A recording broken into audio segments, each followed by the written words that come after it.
Gotcha. All right, guys, welcome back. Thank you guys so much for the support in the first 3 episodes. This episode, we have our very first special guest with us on R&J Talk. He's been friends with Jose for the longest time, so I'll let Jose introduce him. Yeah, so this is Lombardi. I've known him since, what was it, kindergarten, first grade? Yeah. Yeah, since you moved from Argentina? Yeah. Yeah, so I've known him for quite a long time. Really excited to have him here. He does play professional soccer, played for multiple teams out in Italy, coming out in multiple teams out here. Right now, he's on the works. So super excited to have him here. Super excited to, hear his journey and see, like, how did we start? What you? I don't even remember. It was just like you were just there, and then we both like soccer. Yeah, and I don't know. You just kind of, it's like you kind of gravitate towards people that, for whatever reason, it just happened. And we just stayed friends. And even today, we were catching up, and we were saying how we would like. When I left Argentina when I was 14, I think it was. We were like email each other, dude. Yeah. I was like the Yahoo. I don't know what you were using. He didn't know I was like moving there. I told everyone I was going like vacation. I just never came back. Was that the plan the whole time, or you just didn't know? I knew that I wanted to go back and like move back, but you just didn't tell anybody. Oh, dude. He was just emailing and stuff. Bro, where are you? And it wasn't. School started. You were here. It was like instant email too. But you left and came back a couple times. No, when I went to Argentina, I was there for like a year and a half, and then I came back to visit because my dad had stayed for some stuff, And I came back and then tried out for Galaxy that time, and then I was like, well, I'm gonna move back. That was in high school, right? Yeah, that's why like sophomore year I came back second semester and I had so many classes to make up, dude. Like I was a senior taking classes with sophomores in high school. Yeah. I'm surprised you guys weren't messaging each other on MySpace, bro. You guys weren't. I never had MySpace, bro. I never had MySpace. I'm probably one of the few people like our age that I've never had MySpace. Bro, I tried a few years back to see if I could log into my old account. I couldn't remember. I'm so curious to see what it was. My tag was like badass motherfucker, like Banff hoser. Cause my cousin had it and it was just cool. I was like Banff hoser. I was a badass. But they should come back, something like that, right? Where you can rank your friends. Dude, the top 8? Oh hell, that's some status right there, bro. That is status. I felt so happy when I was on someone's top 8. Yeah, bro. Especially like something like you, bro. I was like, oh wait. Yeah. So in high school, obviously you came back, right? Was taking like classes from 9th grade because obviously in Argentina's education system, it was a little different. I mean, didn't you guys kind of? Well, yeah, we all graduated from Laguna, but no, I don't think we ever talked. Bro, honestly, I didn't really have a life in high school. Yeah, I didn't really like. I don't think people even knew I played soccer. To be honest. Well, it's funny because I remember seeing you in Spanish tutorials. So you were a quiet person. You kind of kept to yourself, but I would hear about it, bro. I would hear like, hey, this guy's like really good at soccer. He's amazing. But I would always wonder, why aren't you playing for the high school team? Why aren't you helping us out? Obviously, I didn't know how the process worked. Now I know a little bit more, but can you kind of just walk through what the process was like? I mean, the reason why I couldn't play for the high school is because back then, when it was a U.S. Soccer Academy or Development Academy, if the only way you could like a team would let you play high school was if you were like under a scholarship, like a private high school or something like that.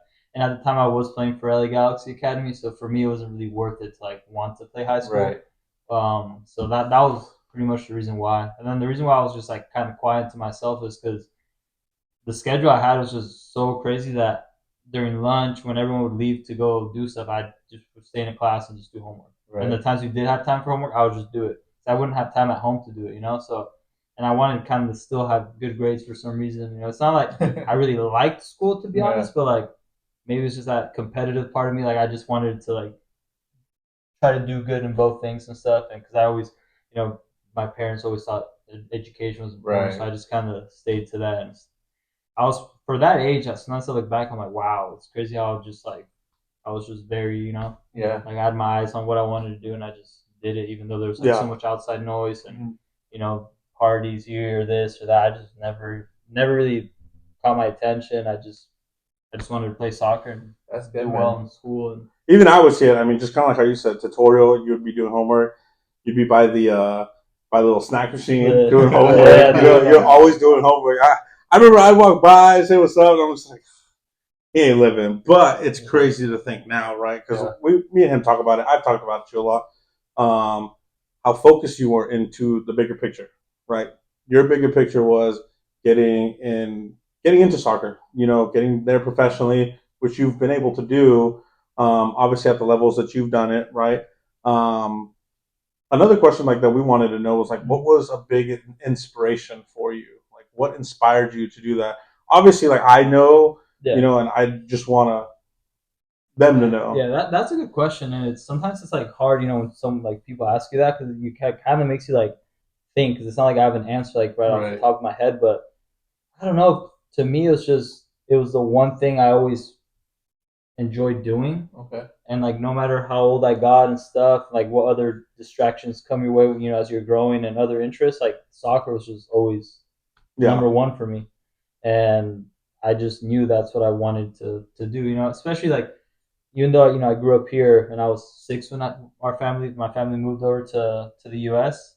Soccer and in Argentina it's like a religion. Exactly. It's just and the funny thing is my parents, like my dad didn't play, some of my uncles did and stuff, but like they didn't even force me to do it. Like I just started doing it because I wanted to, and then my dad, my mom never forced me to. Like I just loved it. So like it didn't really become like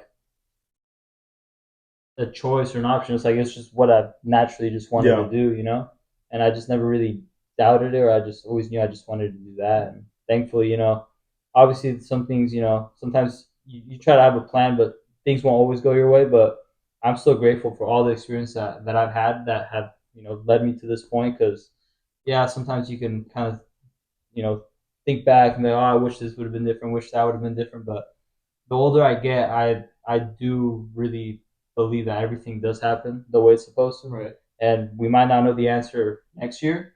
Maybe when I'm 40, I'll be like, wow, maybe that's why I went through all this stuff because then I was able to. So I think when we kind of start just accepting, as long as you feel like you're doing what you're supposed to do and you're staying true to yourself, things are gonna happen bad, sometimes good, and you just got to take it all in and turn the bad into something good. Right. So at what point did you feel like soccer was your calling? Like, at what point did you feel like, oh, I can take it to the next level? I can be.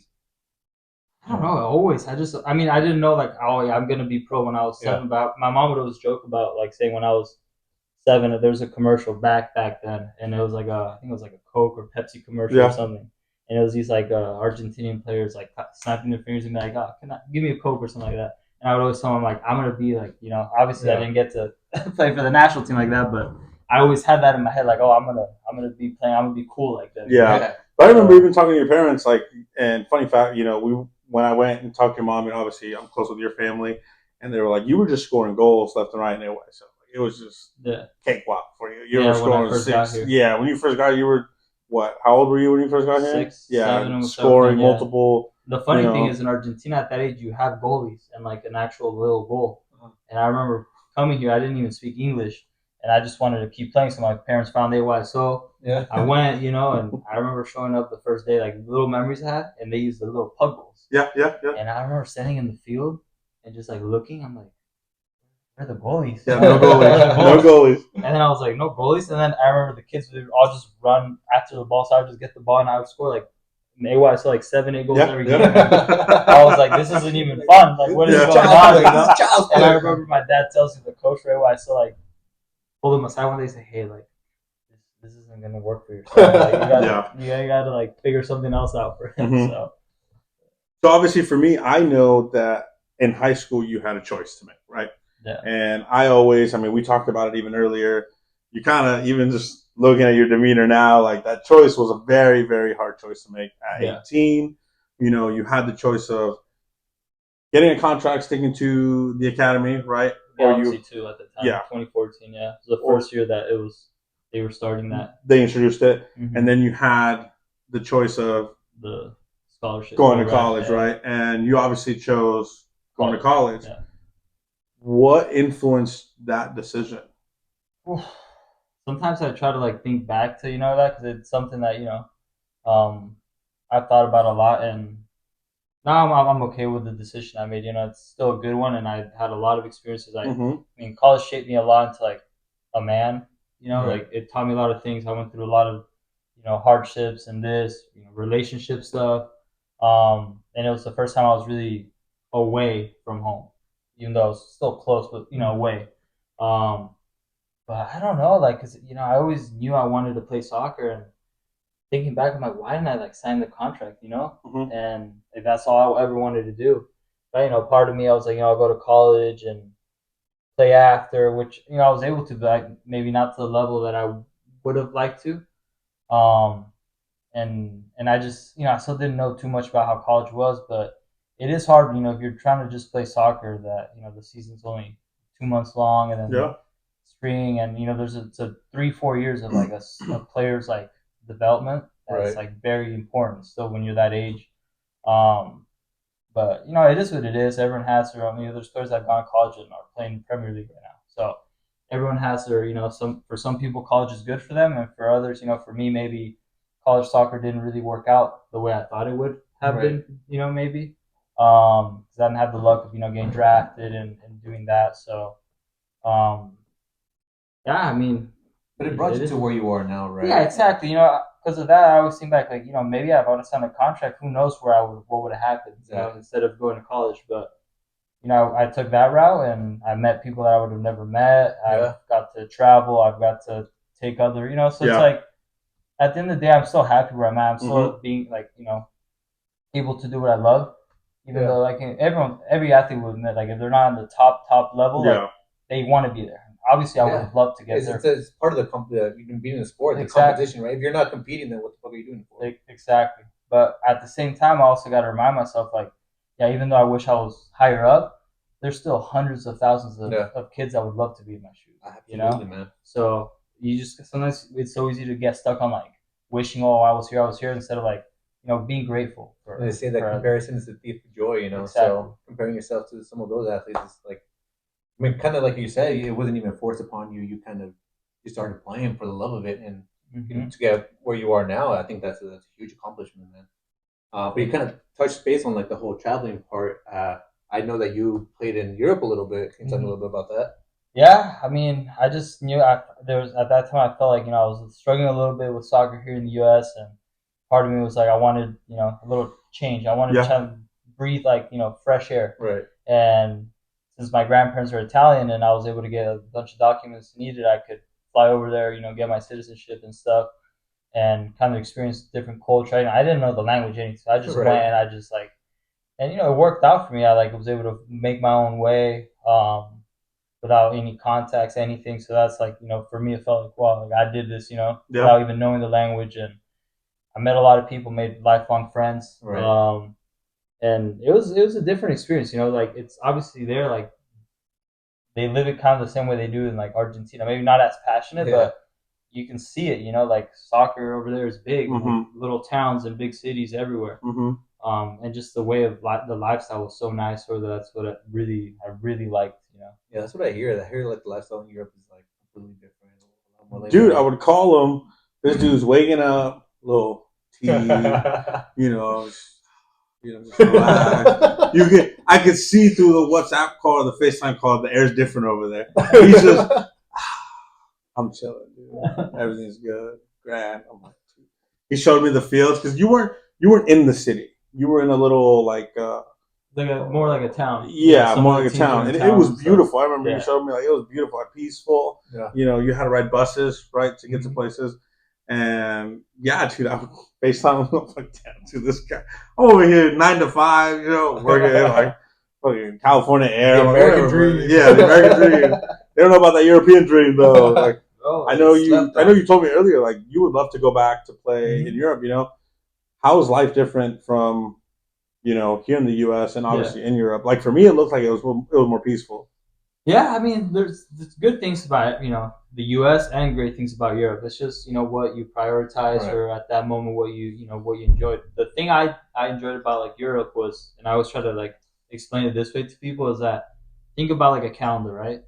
Here in the U.S., it's like people are so busy, you have to like grind, to be able to like live. A lot of people live paycheck to paycheck, and it's like you barely have any time for yourself or your friends or stuff like that. But in Italy, where I noticed where I was at, that people always had time, like they made time for hanging out with their friends like almost every day. Sometimes it was like easier, And obviously, I know this because I was born in the smaller towns. Obviously, if you go to big cities like Rome or Milan or stuff, maybe it might be a little bit different. Mm-hmm. But people there were just more like laid back, and they were able to like even with like an honest wage, they were still able to like they were happy. It wasn't like survival mode where it is here. Like kind of like you said, paycheck to paycheck. That's kind of what I felt like it was like living in San Francisco on a higher level. Everything's so expensive there. You're constantly in a rush. No time to relax and just kick back. Yeah, well, that's where he was at University of San Francisco, right? Yeah. So he knows that. Like San Francisco is crazy. Yeah. But I mean, even when I went to Canada, dude, it's the quality of life just felt different. I actually met like a Mexican couple that moved out there from Mexico, and they were like, "Oh yeah, we love it here back home." We were always working. We were, barely making it. But here, we make enough. We live our happy life, and we're just comfortable. Yeah. So I was like, wow, like that sounds nice. Yeah. No, and one thing that like I see from you, right, and that I've learned and grown into is like there's opportunities elsewhere, right? You've more like a a traveler in itself, with how soccer's been. Like you've opened my eyes into like there's more out there in the world, right? And to me, like seeing you and kind of what I was telling him, like, what was this episode going to be about? It's like doing what you love eventually is going to get you what you want, because at the end of the day, like we were talking and you were saying how regardless of the situation, regardless of the decisions you made, you're happy with them. You're at peace with them. And you've been able to travel Europe. You traveled all over Europe, not just Italy. You traveled all over Europe. Came over here. You're not only in California, parents in Oklahoma. We went to Tennessee. Different states like that. Like I was trying to tell them, like, brick by brick, you've been able to build this. You know what I mean? Like the man who you are today, you traveling, everything you've learned, like to me is inspirational. And I talk about you all the time. He knows it too. Like I do it all the time. Just like for me, I'm super proud of you. Obviously, like this podcast, kind of like how we were talking earlier, is we want to make sure that, like, I probably don't say it as much. I'm like tearing up right now. Like, I'm proud of you. You know what I mean? Like, I love you. I'm proud of you. Like, I know I don't say it all the time, but calling you even like once a month or once every 2-3 months, like, even then it's like pouring water into our friendship. I'm super appreciative, and that's something that I want our viewers to understand. Like, even though sometimes we go without speaking to someone, like there's still mad love. You know what I mean? Yeah. And I know that's totally going totally off topic. No, I know sometimes. I agree, bro. That means a lot. And, like, I know that from you, and it's just like when you hear though from like people that you're close with and friends or you just grew up with, and sometimes you don't even need to be in touch that much. It's like you just kind of like you pick up right where you left off. Like even if it's in 2 months, 3 months, like sometimes, bro, like life is just so busy. You just get caught up in different stuff, and like sometimes with our own battles, Yeah. So it's like, no, I totally get you, bro. And sometimes I always tell myself like I want to do better, like trying to be more on top of like communicating every week or checking in. But sometimes it's just like time flies, dude. Like we were talking about earlier today. Last time we hung out in person was 2 years ago. Yeah. But it felt like it was like 6 months ago. Like it didn't seem that long, but it's just like you blink and time is boom. Bro. And that's why it's like just enjoying the moment, being grateful with like the moment instead of like thinking what happened in the past that can't change. Yeah. In the future you can plan, and it's good to have idea where you want to go. But sometimes, bro, it's unpredictable. Yeah. Sometimes maybe ask yourself like, do you think you would have lived through everything you did the last 5-10 years if you asked yourself 5 years ago? Yeah. I don't think so. Absolutely not. I probably had a different idea for like my path, and sometimes you don't have control of that. Yeah. Certain things happen, and if the moment you're able to just appreciate the moment and just like remember where you're at, it's like I feel like it makes it easier for you to like move forward eventually, like on step by step. Yeah, no, I feel that, man. We're even us, like before we started this podcast, we weren't seeing each other that much. We live 10 minutes away from each other. Yeah. Even then, like we would, we would meet up, we would catch up, like kind of like you said, we just pick up where we left off. But yeah, I mean, for the most part, you know, it's cool that you guys still keep in touch. I know you guys, like you said, he talks about you a lot, and it's super cool. I remember one time I think he gonna go travel to Fresno, go see you play because you were playing out there. Yeah, Yeah. I was kind of Yeah. pissed because he didn't take me. So, but yeah, I mean, I see you guys' friendship. I think it's cool, and I think it's very important for every guy to have that friendship with somebody. You know, Yeah. I think every guy needs that one person, or not just one person, but just surround yourself with the good people who have the best intentions for you. And you Yeah. know, I surround myself with Jose. You know, we've been through a lot. You know, I'm happy he has you. So I think it's cool. I think every guy needs that brotherhood in someone. Yeah. Well, even I mean, and I put our business out there, just like I put our business out there, but it hasn't even been like it's not always ups, right? Right. We talk about how damn we're brothers, dude. There was a time this motherfucker Yeah. Oh, he yeah. broke up with me, dude. I was Yes. Yeah, I was straight up. dying, bro.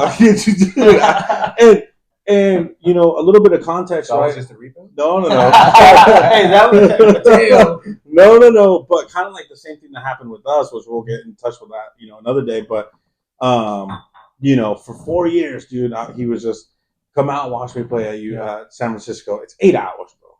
Come watch me, you know, in San Francisco. And I was like, yeah, I'll come. 2017 happened where you know that person, you know, broke my heart, whatever, and then this fool made it. I just had to grab a bag and go to his mom's house. They were gonna drive over there, Yeah. and I was gonna watch him graduate and come back. I bailed last minute, like not like the day of, like not. It wasn't even last minute. It was the day of. Yeah, 100%. Like, dude, he stopped talking to me, and then what was it? After 6 months, you gave me a little like. Yeah, I don't know what it was, but it's just like, you know, to me, it felt like I was trying to make, you know, come watch me play once, come see me in San Francisco. And I think it was, I don't know if it was a graduation or senior night, which is like the last. Yeah, you want support from your boy, you know? Yeah, exactly. And, you know, and I knew there was like, it wasn't super easy, but I'm like in 4 years, like one time, you know, like, but and it wasn't like petty or anything. It just became to a point where like, I knew what our friendship was before that. But then his actions, those like 4 years, you know, I was like, damn, like if he really was like, my homie, like my friend like that, he would have at least my graduation or something, right? And so to me, I was like, you know what, maybe he's not that friend. Yeah. So I was like that, and I didn't do it like to be petty or get a reaction out of him or nothing. You question. But I was just like, you know what, like I tried, I poured it into, but he's not doing the same for me. He's not reciprocating that friendship. So maybe I don't need someone like that in my life. And then I think, you know, we were young too. Like you go through a lot when you grow up and stuff, you know. So I think like something must have like clicked in him, and damn, like I'm losing this friendship. Like you know that I actually value this friendship, but and then you know I'm never gonna like be petty or hold stuff because like, and we just got in contact again. He like, you know, apologized. He's like, man, like I really did like, you know, mess up and do this. I'm like, dude, like, you know, it's all fine as long as like, you know, you realize why that, you know, that bothered me as a friend. But after that, it's been smooth sailing. Oh yeah, but it was. I think it's funny looking at it now. Right? It's hilarious. Bro, I was like, hey, nothing, bro, nothing. I think it was like 6 months or something. I don't even like see me. I don't even remember. I just like remember like, nah, he's not my friend anymore. He gave me I sent you like a paragraph. Motherfucker sent me a paragraph. Like I was like, damn. Yeah, but at the end of the day, a friendship is a relationship, right? So you got to match that energy with the people, right? Yeah. And it comes in every person's lives where you have to decide who you want to keep in your life. And it doesn't necessarily mean they're a bad person or they did you wrong or anything like that. But does this person fit into my future? You know, like they were cool, we had fun, but are you part of my long term plan? And at that time, you know, he wasn't because he wasn't matching that energy. You know? It kind of me too. When I went to San Francisco, we lost touch. You know, we didn't talk at all. It wasn't until I came back, and you know, we picked up where we left off. But you know, we weren't close during that time at all.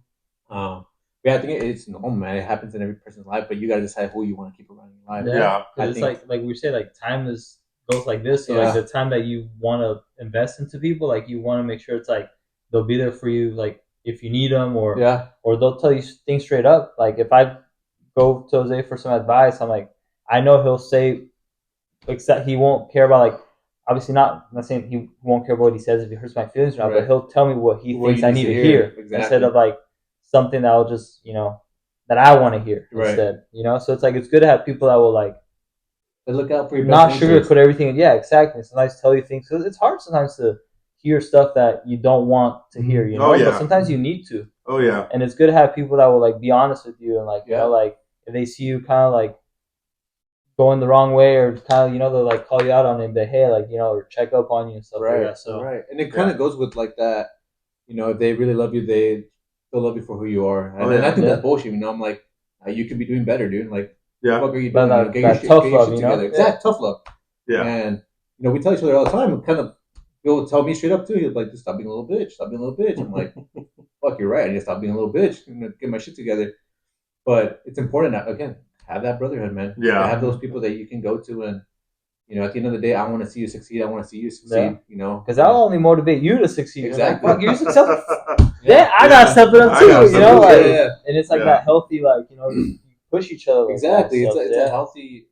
What we talked about in like episode 2, healthy rivalry, right? Mm-hmm, like I see you doing better. I want to do better too. I want to be on your level. I don't want to get left behind. You know? And you can tell too, right? Because it's funny that you say that, right? You tell me your stuff when I go to his house. Bro, his mom looks at me and goes. You're too big. I was just like, fuck, dude. But hey, she cuts it straight, dude. You know? Hey, his mom jokes all the time, bro. And I love her, dude. She's awesome, amazing woman. But it's funny because she'll tell me that, and then she'll be like, what do you want to eat? After that, she'll bring out everything fried and this and empanadas and milanesa. Bro, like the last time I went over, she told me, she goes, you're a little big. I was like, right there. And then she goes, oh, go to the Argentina market and go get the empanadas with, what was that sausage, the dark sausage you guys had, the Argentina sausage? Morcilla. Yeah, that's the same shit that they have in Colombia? It's like blood sausage. Yeah, that's what we tried. Yeah. Some people, man, I don't like it, bro. That was the only thing I didn't like from over there, bro. But yeah. It was Colombia, though, so I don't know if they do it different in Argentina, but maybe, but it's pretty much the same, like, I think, concept. I'm not too sure, I wasn't a fan. Yeah. Yeah, but dude, it's funny that you mentioned like sometimes it comes cut. They come cut from the same cloth, right? Your mom showed you that, and I appreciate it too. Like I love your family and stuff. And yeah, but I mean, getting back to the topic, right? Did you ever think of hanging up the cleats? Like, so many times, man. Yeah, so many times. Walk me through that. Like the first time, dude, I was 14. That's actually when I moved to Argentina because I wanted to play for my boyhood club, the team that since I was a little kid, I even have tatted on me and stuff. It's just like, so I went there with that idea and I was there for 6 months and trained and did well and always trained with they had 2 different teams, one like local and one like that was AFA, like the whole country.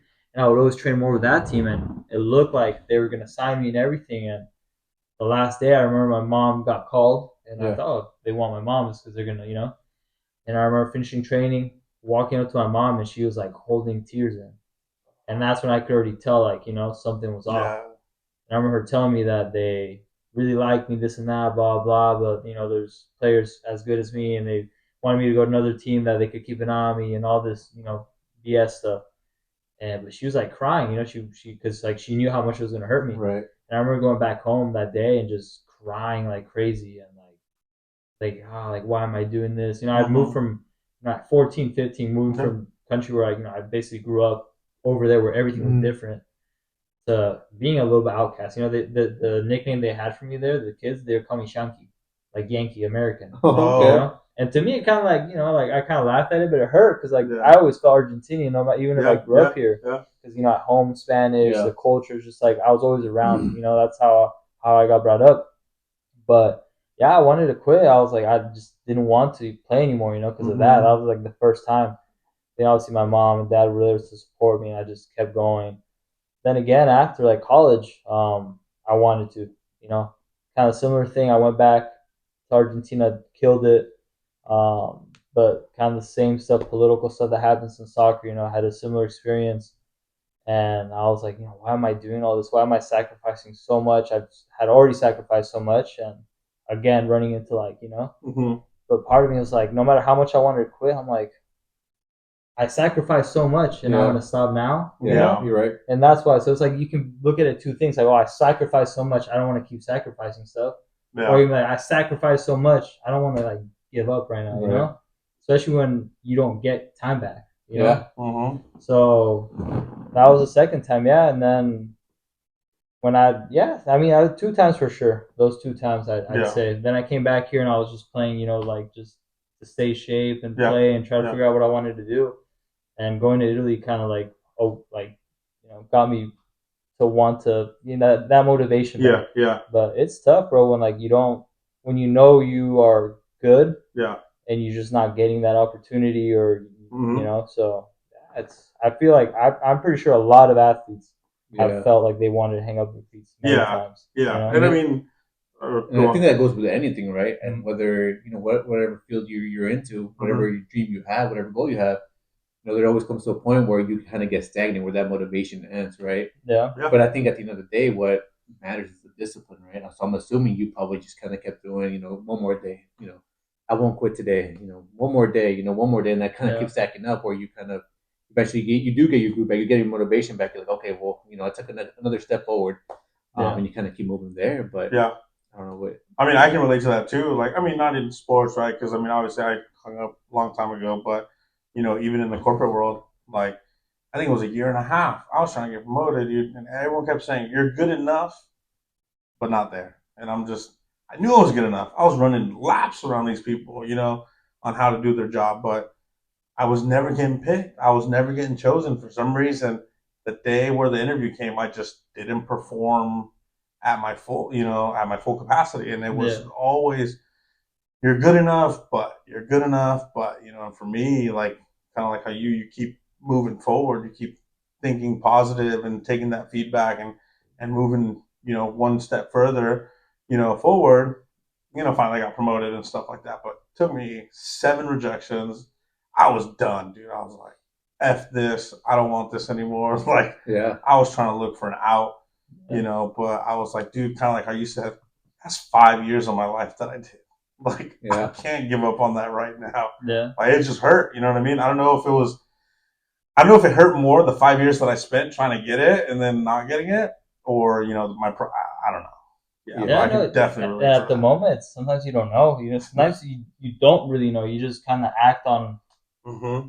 because you're always gonna have that battle between your heart and Yeah, your your head, mind, man. yeah, And yeah, it's not always easy to make that decision. A lot of people don't know, be more logical, and some people follow your heart. yeah, There's a lot of mm-hmm. things. Like I'm happy where I'm at. I love playing soccer, but sometimes it's like, oof, man, it's not easy. yeah, Like, and in playing, especially in the lower divisions, like, yeah, like it's not easy, man. It's not like Yeah, the athletes are in the top level. yeah, They have a lot more luxuries than we do.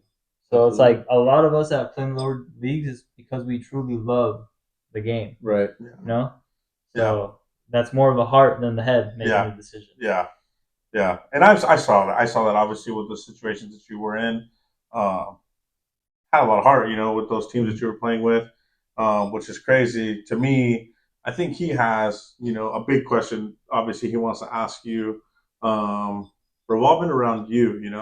That last question. So yeah, well, I mean, obviously we know your soccer history. We know you're this great soccer player, but you're not only out on the soccer player, right? You're out on the man. You're out on the person. What struggles have you gone through in your personal life that's not soccer related that you've had to overcome? That's a great question too, because my whole life's been around, like, always soccer. Yeah, So it's like all the heartbreaks and all the highs and lows. Soccer's always been there. But I'd say, like, the thing, the hardest thing has probably been like when I probably after college, because like you live those 4 years in college right. where it's like, in a way, it's like a lie, because you don't have Mm-hmm. responsibilities. You hang out with your friends all the time. You play. You go to school. You Yeah. know have your girlfriend or whatever, and it's just like you live in this, like, everything's great, and then, oh, once college ends, like, I'll just play and this and that. But Right. it's not like that. I was hit with reality where, like, college finished and I'm like, oh my god, and like I couldn't find a team and I couldn't keep playing, and I was like, what I always wanted to do was at risk, Mm-hmm.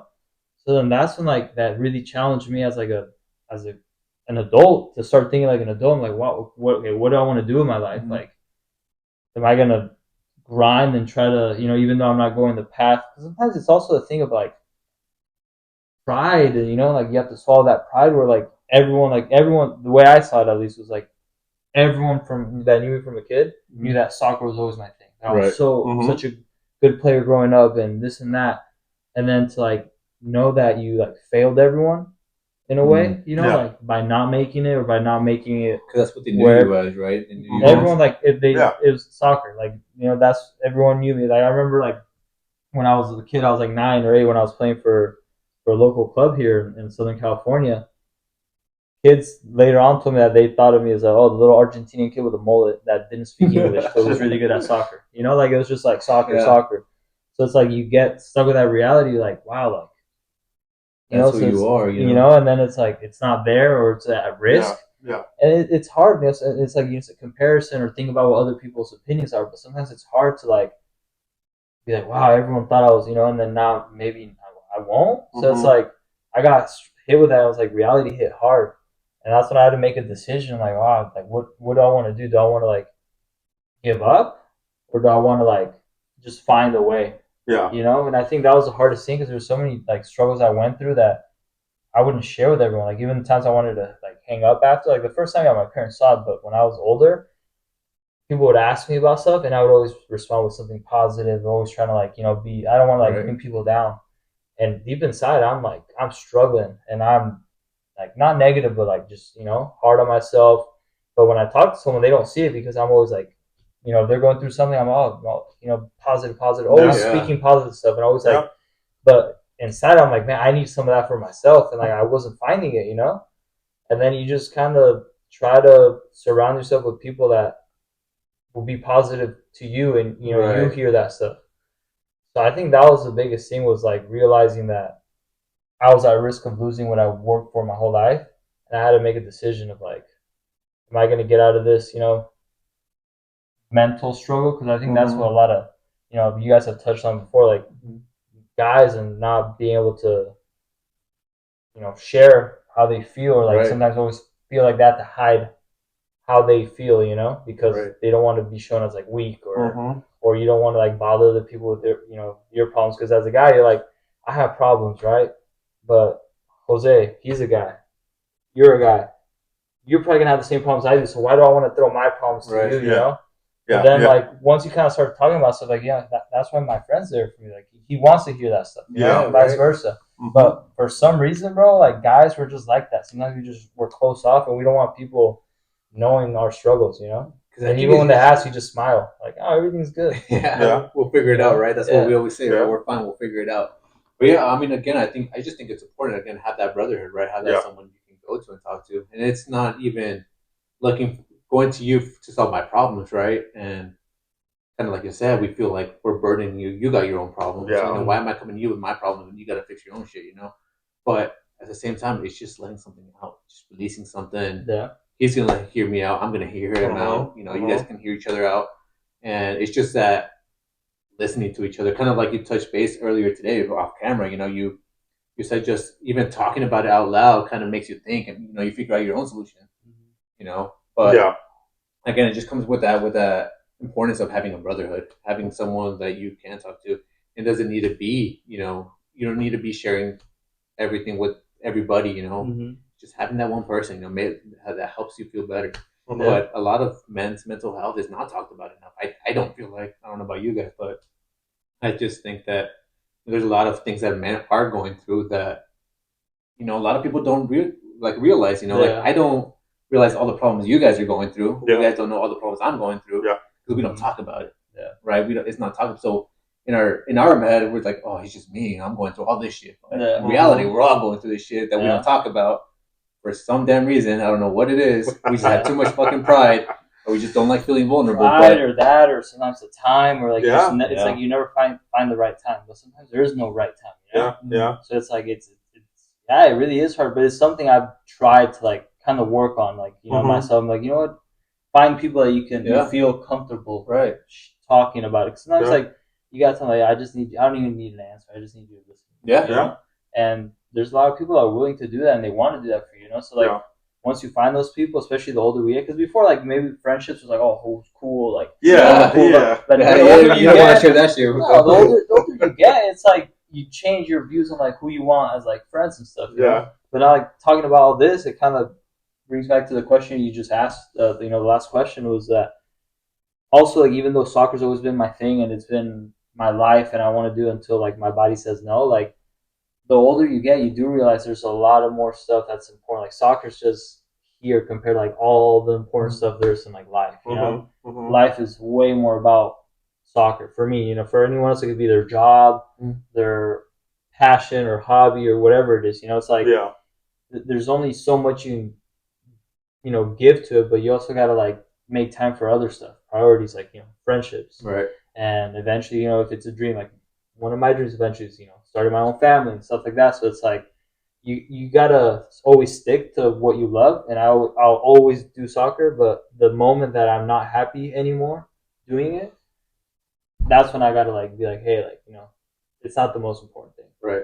So I think we just gotta always be honest with ourselves, and as long as we're doing, it's hard. That's why like I'm grateful because I know there's so many people that have jobs that they don't, the majority of people, honestly have jobs that they don't really enjoy or like. Right. And maybe I'm not making as much as I would have liked to, but I'm getting by fine and I'm doing what I love. Yeah. So it's just like being grateful for that. But when the time comes for like it just doesn't make sense for me because I have other goals or other priorities, right? Then that's when I got to be able to be like mature enough to be like, okay, like I did all soccer I could, I did this, but there's more to it in life. So what do you see yourself doing after soccer? If you've thought about it. No, I have. I mean, I'm 29. I'm not getting younger. I hope to be able to play until 35, 40. Like if I'm lucky enough. It seems a little hard, but you never know.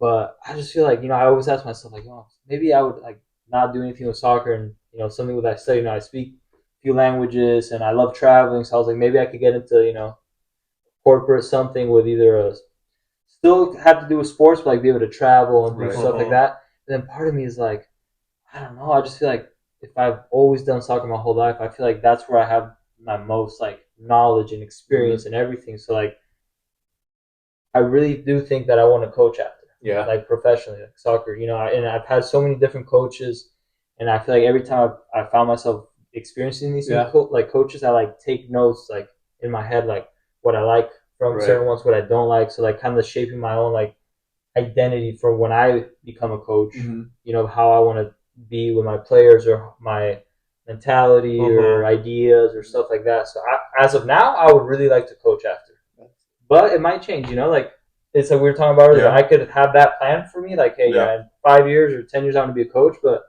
maybe that time comes, I'm like, I don't want to be a coach, man. I want to do this, or I find something else. So, but for now, I think I still want to stay in soccer and coach. That's still, man. I feel like that's every athlete's dream, right? If you have your passion for your sport, you eventually kind of once you're done playing, you want to. I know you coached wrestling for a little bit. I've always had dreams of coaching football, whether it's fucking Pee Wee or something. But I think it's cool that you want to stick around the game. I love that. To me, I liked coaching high school kids because, like, obviously my upbringing and the things I went through, like just being able to touch those high school kids and give them that like role model. Like it was.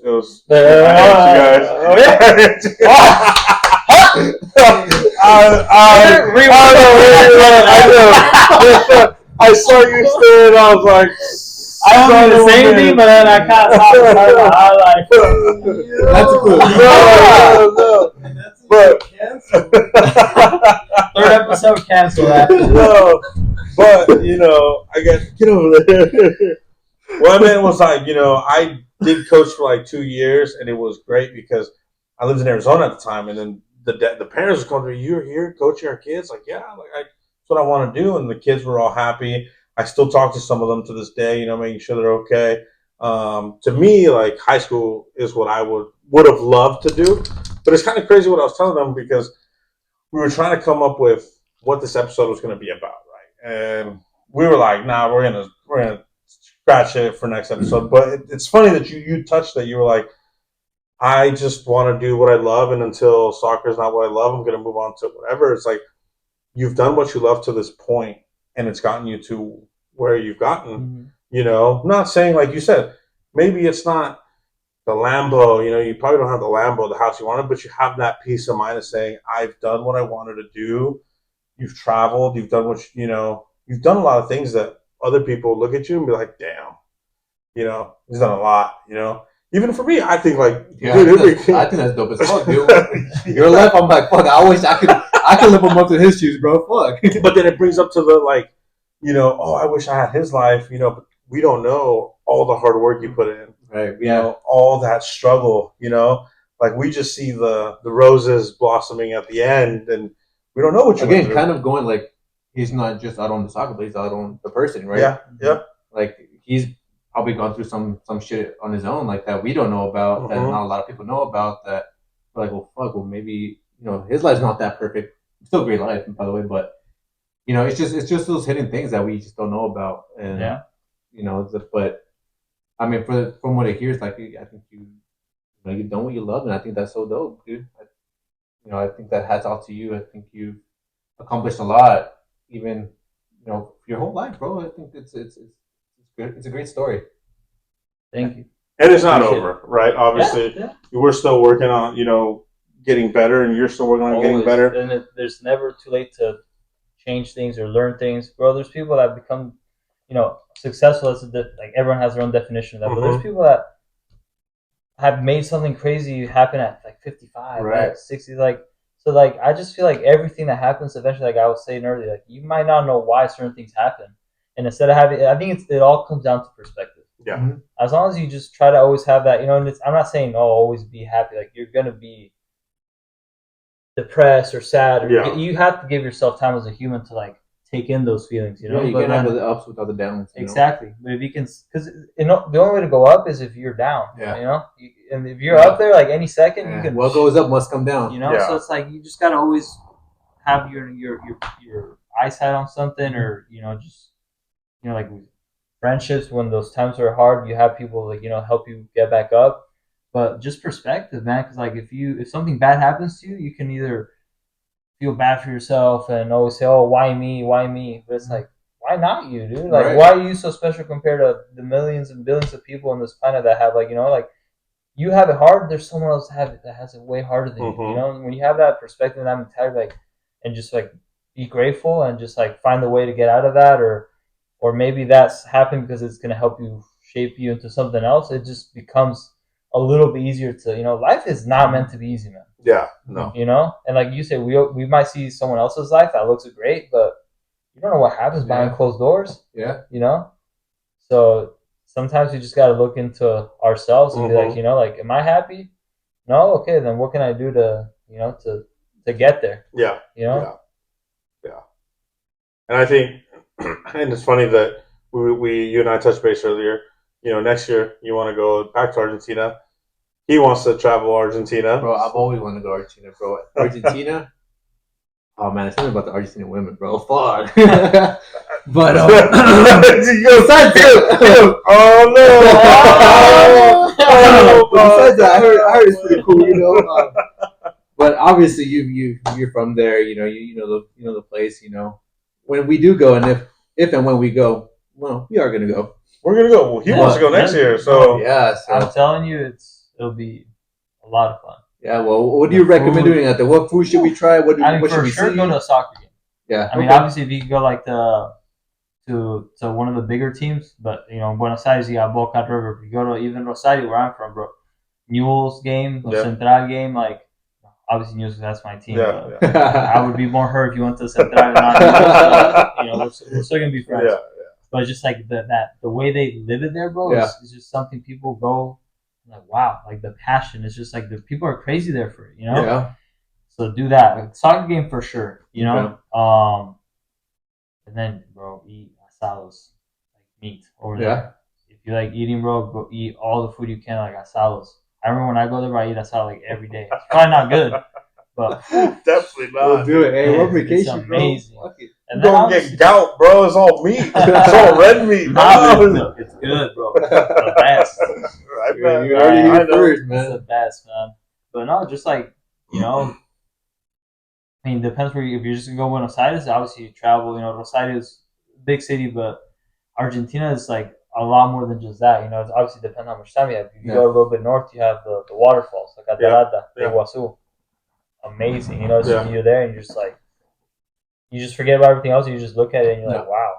And you got the south, you got, you know, Patagonia and stuff. So it just depends how much time you have and how much you want to spend. But there's definitely a lot. You know, you go to Mendoza, be like wine. Yeah. I saw you guys drinking wine. You know, you go to Mendoza. You gotta switch it up for this episode. Yeah. So it's like, you always find stuff. And then also, like, I know we're older now, but here and there, it's, you know, you have a good time. And for people that don't know what's going out like in South America, bro. Oh, man, it's different, bro. It's different. Here, the bars close at 2. Maybe earlier. Over there, that's when it's getting started. Where did we go to in Colombia? What was it called? What was it, dude? There was there was a bus. Yeah. After, oh fuck, I forgot what it was called. But anyways, the club's closed. But there's the clubs after the club's closed. Yeah. And there's a bus that takes you. I don't want to know the name. I'm so pissed.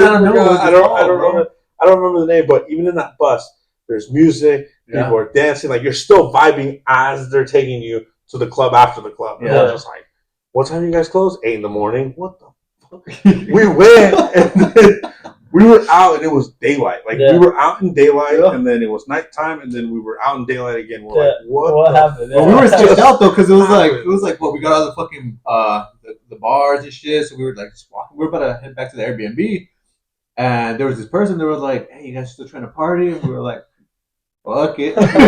But the bus is gonna come. What's it called? Chivas. Yeah, Chivas. Yeah. That's Chivas. Yeah. So the bus, yeah. So they were like, "Oh, we'll get on this bus. You know, it's free. Like, I'll get you in. Like, blah blah. They're gonna take you to this place. You know, they say it's open to like 6 in the morning." We were like, "Are you done?" He's like, "Yeah, I'm down. Are you done?" Like, fuck it, let's go. But I felt so sketched out when we were there. I'm like, dude, this is how people get fucking kidnapped, bro. Like, get on a bus, have fun, you know. I'm like, they're gonna fucking sell our organs and shit. Yeah. So I'm like, I'm texting my brother. I'm like, hey, bro, I'm sharing my location with you just in case. If I don't respond to you tomorrow, bro, fucking. You're all paranoid. It's like everybody, bro. I knew he was. I was just there. I know. Yeah, he didn't give a fuck, bro. It's gonna take them a good amount to carry me out. No one's gonna take me anywhere. Oh, let's not talk about that, bro. Let's not talk about that, bro. I know, firsthand, bro. Oh man, I was heart attack. He knows 100%. Way out of topic, but oh my days, dude, was it my 21st birthday? It was my 21st birthday. This motherfucker comes in and goes, I introduced him to AMF, bro. Yeah, damn. It was you that started that shit. Yeah, but it was my 21st birthday. It was March 17th, bro. It was March 17th. And I told him, I was like, hey, March 18th, I'll let us in. Yeah. He goes, all right, let's go. I had told my girlfriend at the time, like, oh, yeah, we're just going to go have dinner. You had told your friends that, too. We're just going to have dinner. Yeah. That was our plan, right? No, it wasn't. We were fucking going to go to the bar. Like, as soon as I was 21, we go to Patsy's in Dana Point. Yeah. Patsy's in Dana Point. This motherfucker goes, dude, I tried this drink in college. What is it? AMF. All right, cool. We get AMFs and we get Coronas. And my dumbass was drinking half the AMF, pouring the Corona in the AMF. The thing is, I didn't realize that at the time because we were already a few deep, right? And I knew he could drink a lot more than me, so I wasn't like thinking, oh, I should cut him off, nothing, because like obviously like we were kind of like at first, you know, and I was like, oh, he's fine. I think like doing the math in my head, I'm like, oh, he's fine, but I wasn't realizing what he was doing, you know? Bro, alcohólico. It took us 45 minutes. We got the night one like this at 12. Yeah, and that's the night that you ended up in the Laguna Beach Hospital. I ended up a lot of times in the hospital, but yes, that was the Laguna Beach Hospital. So I don't know what happened. I have a bunch of videos. This full sends me videos every once in a while. Memories pop up. Memories will pop up on Snapchat. I'll just send it to him. I hate it. I was scared, man, because at first, like, he was like, you know, and I thought he was just like, he's fine, you know. Yeah. But then when I realized he was like sitting down like this on the ground, and his head was like going like this and hitting himself, and I couldn't like, oh my, and then I was like, oh. Dude, I sobered up so fast, and I was like, and he was just like, like I was like, oh my god, like, what do I do? Like I couldn't carry him anywhere. I couldn't do anything, and I was like, oh my god, like this is like, oh, what? How did this happen? Yeah. Like, what? Why? How? Like, you know, like I thought, like, bro, and this guy was on the ground. I was trying to put him on the side, you know. I was like, maybe, you know, trying to like make him nothing, bro. Nothing was working. And this guy, I don't know, starts going, I'm dying. I'm dying. And I'm like, he's just being paranoid, right? He's like, call 911. Call 911. And I was like, Jose, like, bro, like, you know what you're asking for, right? Like, you want to call the ambulance, bro? I'm dying. Bro, I was like, no way. Like, I didn't want to. And I was just like, I tried. I was like, to wait and wait. Yeah. But he just kept begging for it. I was like, dude, what's going on? And part of me was like, I didn't think I had to. But then part of me was like, what if something happens and I didn't, you know? And I tried, and I was like, I have to. Bro, cops came, ambulance came. Bro, it was like 7 firefighters trying to get this guy on the stretcher. This guy got mad at them. Yeah, this guy making fun of this the firefighter, bro. I was like, what the fuck are you laughing? Like, be fucking professional. Like, bro, I got in there, like, they had to calm me down. Seriously, I got mad, bro. But it was crazy. Yeah. I was so scared, bro. And bro. Yeah, that kind of happened too. Was it my gender reveal? Fucking dude got hammered. I don't know what we had. I bought everything. I bought whiskey, vodka, gin. I think it was gin and rum, whatever it was. I was just nervous. Yeah. Let's be real, bro. He was still talking to my ex at the time. I don't know if he, and he told me, he goes, hey, she's coming. I remember this. I told you. Yeah, I told you. I was nervously drinking, but I was like, yeah, we've all been there, man. What the fuck happened? All I remember was she walks through that door, right? Hey, I was fucking gone, dude. Gone. Yeah. I ended up almost throwing up on his new carpet. His ex was dude, my baby mom was, my baby mom hated you for a little bit, bro. She was into like fucking buying these little rugs for the room and shit like that. And I remember just fucking walking in the room and he was already fucking like laid out on my floor, like on the carpet. He's like trying to throw up. I'm like, I'm gonna fucking hear about this tomorrow. So I'm like trying to pull him, like move him out of. Yeah, there's no moving this guy. Bro, there's no moving this guy. I swear, I had to hold him up with my quads, bro, with my legs. Like, think this is him, and I was holding him like this. Bro, the next day I was sore, man. I was like that for like 30 minutes holding him because he was like gonna flop. I couldn't. I had to. You became a professional soccer player. My quads, man. I was like, thank God I play soccer because if I didn't have strong quads, I don't know what was gonna happen. I have a lot of those stories. Good time. Oh man, good drunken times. Good drunken times. Yeah, but I mean, it was good having you out on. So it was good finally meeting you again. He talks a lot about you, so I've obviously. My heart every time I know. I get jealous. But it was good talking to you. Finally, kind of getting to meet you. I know I've known of you since high school, but yeah, same. I mean, you're one of his best friends too. So I always see your life through his Instagram and stuff like that. So like I've known of you for a long, long time too. Yeah. But yeah, I've never really ever. And it's crazy to think about that, bro. Like like how sometimes things work. You're very close to two people that never met. So yeah. But no, it's been a pleasure, man. It's been a pleasure having you here. Thank you for sharing a lot of your story. You're an inspiration to us, to I'm sure to a lot of people. Thank you. I appreciate that. It means a lot. Yeah, and that's one thing, obviously too, thank you for coming in. I know it was short notice. I told you. I was really excited to have you because of the perspective, right? You've always had a positive perspective, and if that's something that I want our viewers, future future followers to know, is like, it's all about perspective in life. You've always been so positive. You've always been that positive, even when you're down, you're like, trying to think about the positive. So that's one thing that I was super excited to have you on this episode to talk about positive perspective, because obviously, sometimes we get down in the dumps and we stay there, and it's very hard to get out. Hard to get back up, yeah. Yeah, so obviously if there's anything you guys can get out of this episode, it'd be perspective.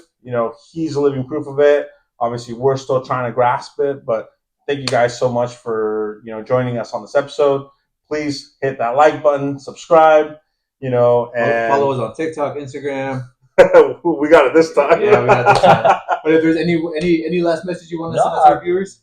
Grateful for having you guys have me here. I mean, especially first guest on this. So I've seen the other episodes, and I think what you guys are doing is awesome. And appreciate it, man. I know the more you guys do it, like it's just, I can even hear this episode just more natural when you guys talk about stuff, and I think it's awesome to have a platform where you guys can just be real. Like it's not like scripted, or it's just like talk about stuff, and people can sometimes hear maybe their own problems or their own thoughts or stuff like by hearing you guys talk about stuff, and maybe eventually people like, ask you guys stuff or, hey, can you talk about this next year? Can you, what's your opinion on this? So I think it's cool what you guys are doing. And eventually if you guys, stay with that discipline and just positive, like no matter what, and stick with it, I think you guys are going to do like a lot of cool stuff and fun stuff. And it's going to help a lot of people more than you might even think, honestly, because you never know who's watching. Absolutely, man.